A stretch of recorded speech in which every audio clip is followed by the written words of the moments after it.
Hey everybody, and welcome back to Lindsey's Little Library. So it's back.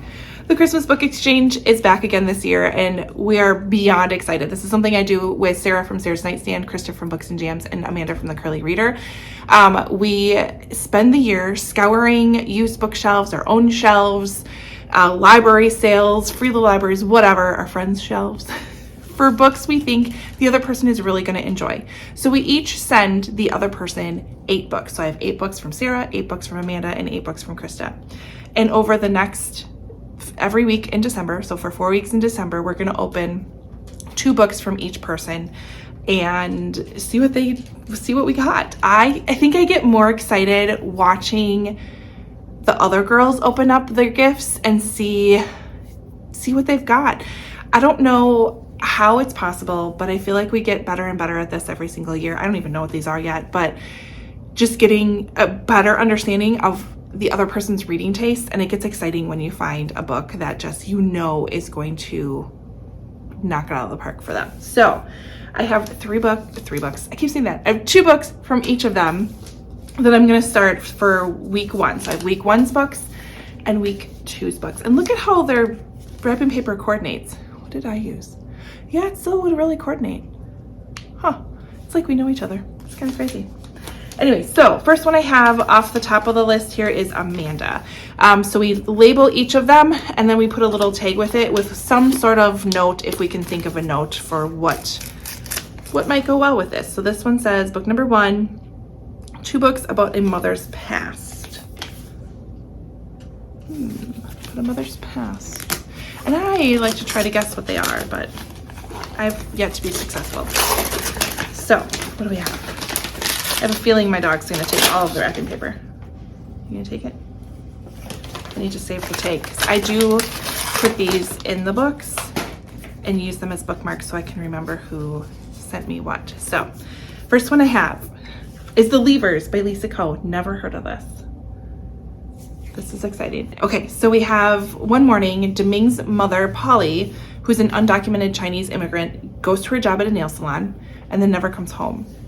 No one can find any trace of her. With his mother gone, 11-year-old Deming is left mystified and bereft. Eventually, he's adopted to a well-meaning white couple who moved him from the Bronx to a small town upstate and renamed him Daniel. Far from all he has ever known, at 11 years old? Wow. Far from all he's ever known, Daniel struggles to reconcile his new life with his memories of his mother and the community he left behind. Oh, we have dual perspectives. We have Daniel and Polly. Gives us a story of a mother's loving and selfish, determined and frightened. Polly's forced to make one heart-wrenching choice after another. Set in New York and China. It's a vivid examination of borders and belongings, of how a boy comes into his own when everything he loves is taken away, and how a mother learns to live with the mistakes of the past. Oh my goodness. That sounds a little heart-wrenching to begin with. I'm here for it though. So, The Leavers. Okay, book number 1 from Sarah. Actually, I feel like I should do them both because I don't know if they feel like they go together. So book number 2 from Amanda would be the second book, because on her tag it says 2 books about a mother's past. Look at this cute little reindeer. Is that not adorable? It goes with my nail polish, which is Olive and June. Thank you, Krista, for being an influencer. All right.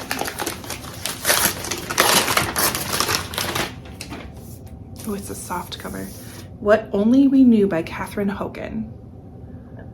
Again, a book I've never heard of. Let's see. We have England. Let's start at the beginning, Lindsey. A door slammed and the unmistakable sound of boots came crashing up the hall. Lise, I think that's her name, held her little daughter's hand so tightly the tiny fingers had turned purple. SS officer's hand was at Lisa's throat before she saw him move. I can kill you easily, or I can kill your daughter, and then I can kill your daughter. He relaxes his grip a little, or perhaps I could kill her first. Oh my gosh. England 40 years later, when Karen is unexpectedly called home to nurse her ailing father, she goes with a heavy heart.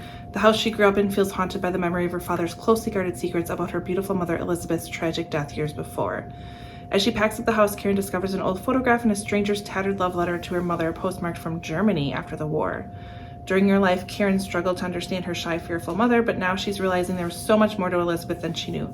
This gives me like Winter Garden vibes. And I'm here for it. So, we have What Only We Knew and The Leavers. Some hard, I mean, you came out swinging, Amanda. Whoa, hard hitters right there. Okay, so Sarah, book number 1 from Sarah says historical movie star and glamour. Ooh, I have heard of this book. Meet Me in Monaco by Hazel Gaynor and Heather Webb. It's a story of Grace Kelly's royal wedding, which I've been obsessed with. Oh, and it's short chapters, and we have multiple perspectives. Everything I love. I love it, I love it, I love it. All right. Yeah, Grace Kelly's royal wedding. I'm here for it. Number 2 from Sarah. Memoir Poverty Family. Oh, please be the Glass Castle. Please be the Glass Castle. Please, please, please. Oh. Yes. When we were together in Madison, I was looking every used bookstore for this book and could not find it. So Glass Castle by Jeanette Walls follows, it's her memoir, as she grew up with her family in a very unconventional way. But I've heard some really interesting things about it and I've been wanting it. Sarah, you are so smart. So smart. So, not Sarah. Did I just say those words from Sarah? Those were from Krista. These 2 are from Krista. Oh my goodness. I'll fix it. I will. Okay, Krista. Krista got me Meet Me in Monaco and The Glass Castle. Okay, now from Sarah, we have book number 1. It says Garden, Butterflies, and Death. So this, look at this, these little takes that Sarah made. Are those not adorable? Love it. Ooh. Okay. Garden, Butterflies, and Death.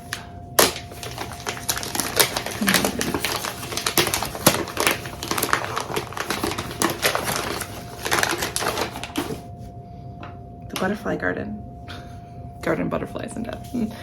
By Dot Hutchinson.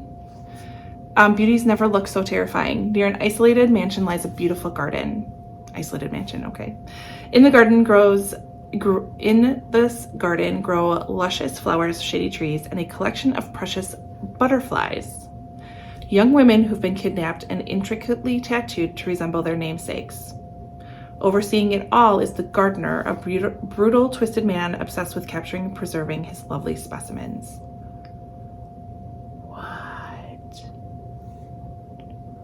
I'm not going to read more because that just sounds creepy, and I'm here for it. All right, this is from Sarah. These are from Krista. This is from Sarah. Okay, book number 2 from Sarah. Rivers, Bodies, and Confessions. Rivers, Bodies, and Confessions.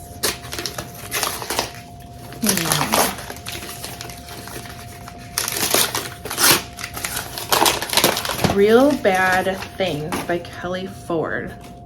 Gothic suspense at its most haunting. A river of secrets, a town of lies. Beneath the rolling waters of the Arkansas River lie dead men and buried secrets. When Jane Mooney's violent stepfather Warren disappeared, most folks in Maud Bottoms, Arkansas, assumed he got drunk and drowned. After all, the river has claimed its share over the years. When Jane confessed to his murder, she should have gone to jail. That's what she wanted. But without a body, the police didn't charge her with a crime, so Jane left for Boston and took her secrets with her. 25 years later, love it. The river floods and a body surfaces. Talk of Warren's murder grips the town. Now in her 40s, Jane returns to reckon with her past, to do jail time, to face her revenge-bent mother, to make things right. But though Jane's homecoming may enlighten some, it could threaten others, because in this desolate river valley, some secrets are better left undisturbed. Okay. Do we have multiple perspectives? I believe we do. We do. Oh, fantastic. Love it. Okay, so we've got 2 creepy ones from Sarah, Butterfly Garden and Real Bad Things. We've got the memoir I've been searching for forever from Krista, Glass Castle and Meet Me in Monaco, Hazel Gaynor, which I'm not surprised because Krista loves Hazel Gaynor. And then some pretty deep, epic motherhood type tales from Amanda. We have The Leavers and What Only We Know. I feel like these are gonna be tearjerkers, but I knock it out of the park from the beginning. These are fantastic. It's only the first week. We have 3 more weeks to go through. I'm so excited. So if you've read any of these, leave a comment below. Otherwise, head over to Sarah, Amanda, and Krista's channels because they are all unwrapping their first 2 days worth of books today as well. I'm nervous, but it's gonna be fun. And make sure you come back next week and see what the next 2 days are, and then, you know, keep going from there. Anyways, like, comment, subscribe, all that fun stuff, and I will see you next time. Bye.